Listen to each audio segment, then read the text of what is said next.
On the third morning of this conference, there was a word of knowledge at the front, and I knew I had to go forward and receive prayer.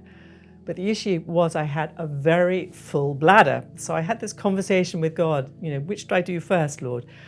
And I ended up going to the ladies, came back in, and there was this huge crowd of people receiving prayer. And I thought, I've missed this moment. And then I heard the Holy Spirit say, go forward and bless what I'm already doing. So I did that, and I began to pray. And as I was praying for everybody else, the Holy Spirit began to fill me. And I then started to get this huge pain over my heart. And being a nurse, I thought, I think I'm having a heart attack.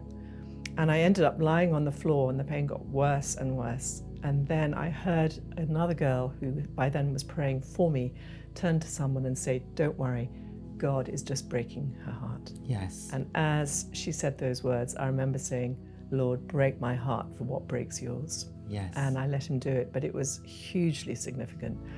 And then I came back from that. And that's in contrast to what you were taught when you were being trained as a nurse. Yes. Being told, harden your yes. heart. I was told you'll see so much suffering over the years, you've got to have a hardened heart. And I, at the time, said, no, I don't want to have a hardened heart. I want to have a compassionate heart. But I realized when God broke my heart that he needed to do a huge work to prepare me for what was coming next. Amazing.